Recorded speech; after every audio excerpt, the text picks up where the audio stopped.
Dans cette vidéo, nous allons voir ou revoir une notion qui est fondamentale en physique-chimie, qui est la conversion de volume. Nous allons nous intéresser uniquement aux conversions concernant le litre, ses multiples et ses sous-multiples. Alors tout d'abord, il faut savoir reconstruire l'entête du tableau qui va nous servir à réaliser toutes nos conversions. Donc, on construit un tableau au centre duquel nous allons écrire l'unité, donc le litre. Vous remarquerez que l'unité s'écrit avec un grand L. On va commencer par les sous-multiples. Si on divise par 10, donc la case juste à côté, nous allons trouver le décilitre, c'est-à-dire 0,1 litre, un dixième de litre, donc décilitre qui veut dire un dixième. Et le préfixe s'écrit avec une lettre en minuscule petit d. Donc le petit d veut dire déci. Sur le même principe, si on divise par 100, la case d'à côté, on va trouver donc 1 centilitre, 0,01 litre, symbole petit c.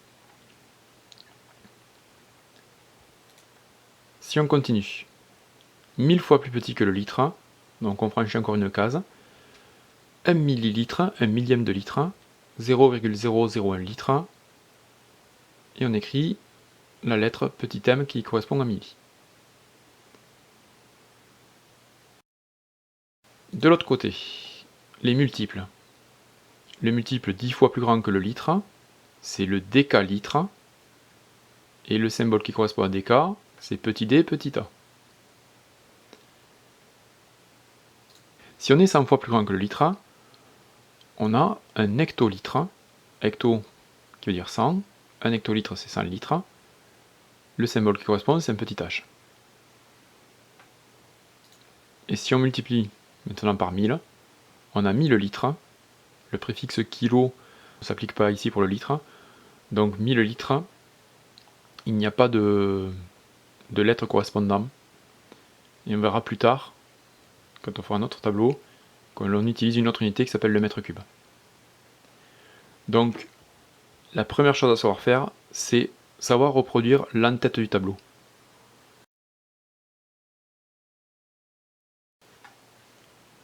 Deuxième chose, il faut savoir l'utiliser.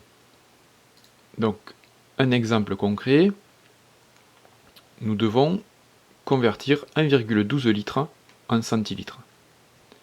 Donc la méthode que nous allons décrire maintenant s'applique pour toutes les conversions. La première chose à faire consiste à repérer la colonne correspondant à la première unité. La première unité, donc, c'est celle qui est donnée au début de la conversion, ici le litre. Donc je repère la colonne qui correspond à litre, je l'identifie en mettant un trait, donc j'ai mis un trait rouge, et donc la virgule va venir dans cette colonne. Donc la virgule qui est écrite dans 1,12 vient dans la colonne qui correspond à la première unité écrite, litre. À partir de là, nous devons écrire la valeur qui nous est donnée, donc 1,12, nous n'avons pas le choix, un chiffre par colonne. Comme la virgule est fixée, dans la colonne litre, nous écrivons 1 litre,12, comme c'est fait sur l'exemple.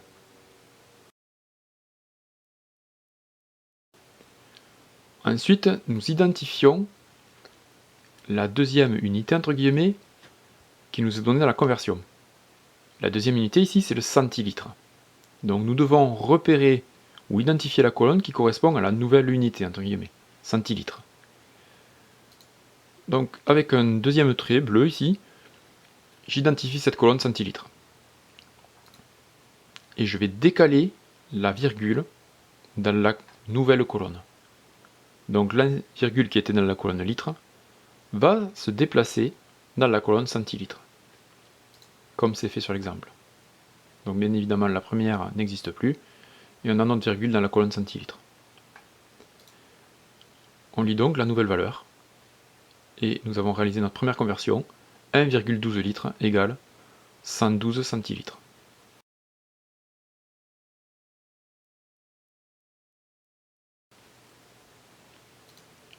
Sur le même principe, nous allons convertir 1326 ml en litres.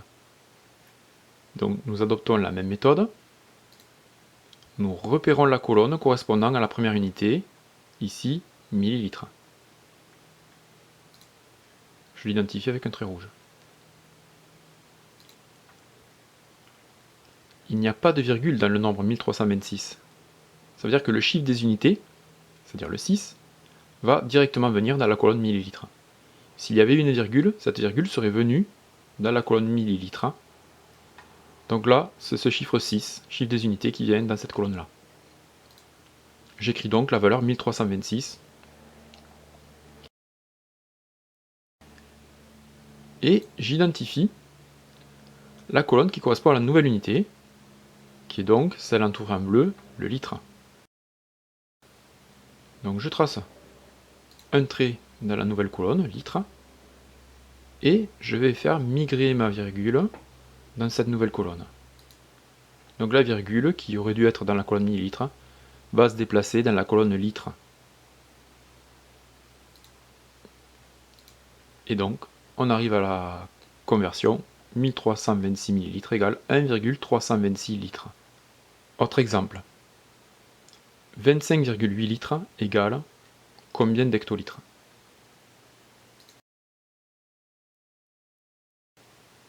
Sur le même principe, je repère la colonne qui correspond à la première unité, donc ici le litre, je trace un trait, je mets ma virgule dans cette colonne-là, et j'écris la valeur 25,8.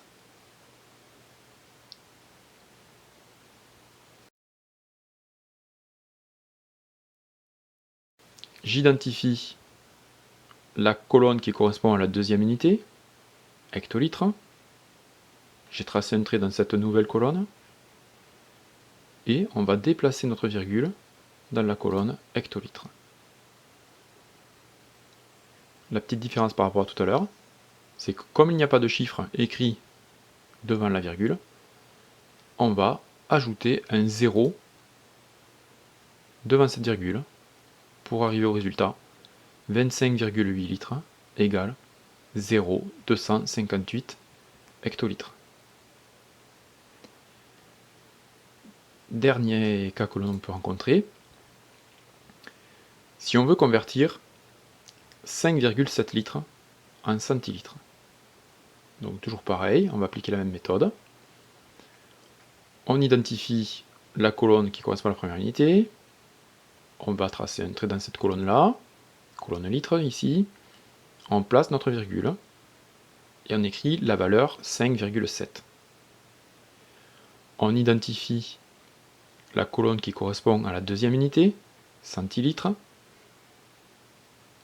Et on déplace notre virgule dans la nouvelle colonne centilitres. Il manque un chiffre devant cette virgule-là. Nous complétons en rajoutant un 0.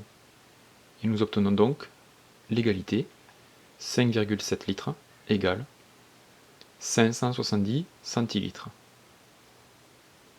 Si nous avions voulu convertir 5,7 litres en millilitres, c'est-à-dire une case à droite en plus, ben nous aurions décalé d'un rang de plus, nous aurions rajouté un 0 de plus, et nous aurions trouvé 5,7 litres égale 5700 millilitres.